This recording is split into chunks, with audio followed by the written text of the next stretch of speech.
자, 문영배 헌법재판관인데 지금 소장 권한대행을 하고 있어요. 거의 주도적으로 많은 역할을 하고 있고 서울대 법제 출신으로 아까 말했듯이 문재인 대통령이 임명을 했습니다. 이분은 확실한 진보 성향이고 우리법 연구회 회장 출신이에요. 우리법 연구회가 판사들이 하는 연구회인데 특히나 진보 성향이 있다고 말이 많이 나오는 곳이거든요. 거기서 회장까지 하셨으니까 아주 강력한 진보라고 볼 수 있죠. 이분이 또 하신 말씀 중에서 6인 체제에서도 탄핵 심판이 가능하다고 주장을 했습니다. 탄핵을 찬성할 가능성이 100%. 제가 뒤에도 계속 퍼센테이지 썼는데 이건 재미로만 봐주시고 그 사람 성향을 정확하게 제가 알 수는 없잖아요. 근데 제 대략적인 여러 가지 판결문들을 좀 많이 봤어요. 제가 이분들이 어떤 재판을 해왔고 어떤 판결을 내렸는지를 보면 이분들이 성향을 알 수가 있는 거잖아요. 자, 어찌됐건 탄핵할 확률이 100%다. 보수 입장에서는 저승사자 수준이다라고 보면 되겠습니다. 두 번째가 이미선 헌법재판관인데요. 이분 같은 경우는 부산대 법대요. 유일하게 서울대 법대가 아니신 분입니다. 문재인 대통령이 임명을 했고 이분도 진보 성향이 강한데 노동법 전문가라고 보면 되겠습니다. 남편분이 오충진 판사라는 분인데 이분이 바로 우리 법연구회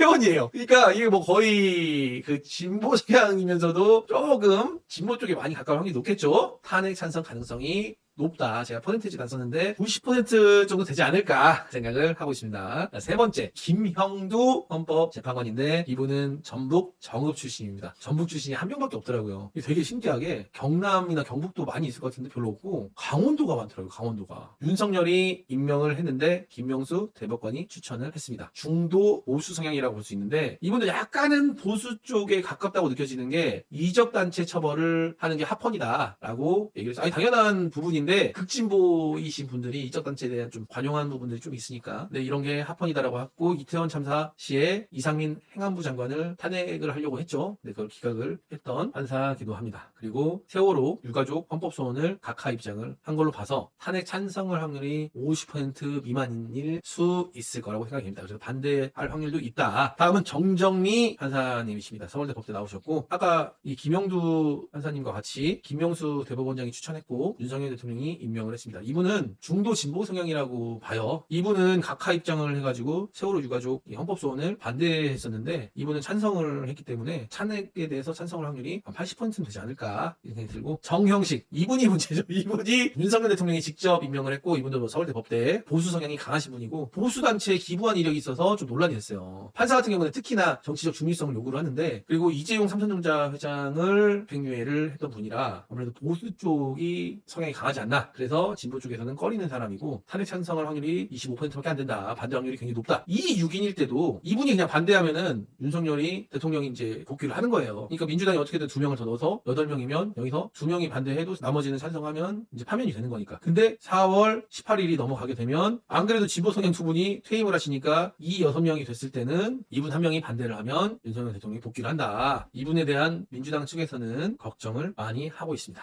다음은 김복형 판사님, 서울대 법제 출신이고 조희대 대법원장님이 추천을 했어요. 그래서 윤석열이 임명을 했는데 이분 같은 경우도 중도 보수 성향이에요. 인사청문회 때 탄핵이 정치적으로 악용돼서는 안 된다는 것이 명확하다. 이 말이 이제 탄핵 정국 전에도 있었기 때문에 탄핵을 찬성할 확률이 좀 50% 정도 되지 않나. 반대할 확률이 있다라고 보시면 되고 정계선 판사님, 이분 어마무시한 분입니다. 서울대 법제 출신인데 이분이 아까 말했던 최상문 권한대행이 임명을 했고 민주당이 추천하신 분이에요. 진보 성향이 강하신 분이고 제가 아까 말했던 우리법 연구회 출신입니다. 그리고 서부지법 법원장인데 이분이 바로 여기서 서부지법에서 체포영장 발부했다고 했잖아요. 여기 계셨던 판사님이라고 보면 되겠습니다. 판사 중에서도 법원장님, 법원의 장이라는 뜻이죠.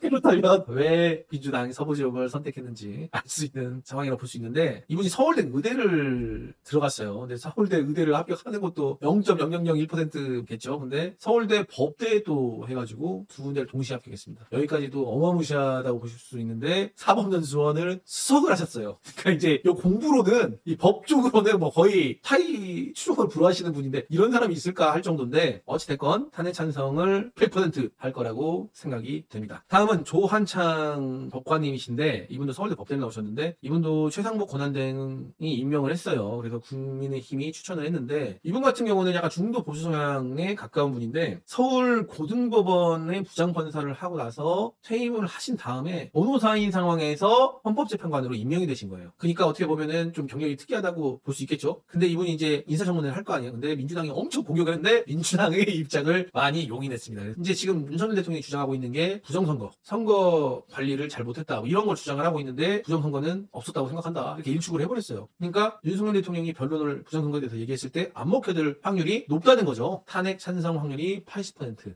라고 보면 되겠습니다. 그러니까 이분은 거의 반대할 거라는 생각이 좀 들어요. 근데 나머지 분들은 대부분 찬성을 할 거고, 이분과 김복형 이분과 김영도 이분 같은 경우도 반대할 수 있다. 근데 8인 체제에서는 이렇게 3명만 반대를 해도 업무에 복귀하기 때문에 그거에 대해서 신중해야 되는데, 물론 저는 이건 저의 개인적인 판단이고, 박근혜 대통령 때 그때도 3명이 진보였고 5명이 보수였는데 8인 전원 찬성을 해서 박근혜 대통령이 파면이 됐죠. 그런 자신의 성향과 전혀 관련 없이 현명하신 선택을 할 거라고 믿습니다. 저번처럼 8인 전부 다 탄핵 찬성해가지고 탄핵이 될 수 있다고도 생각합니다.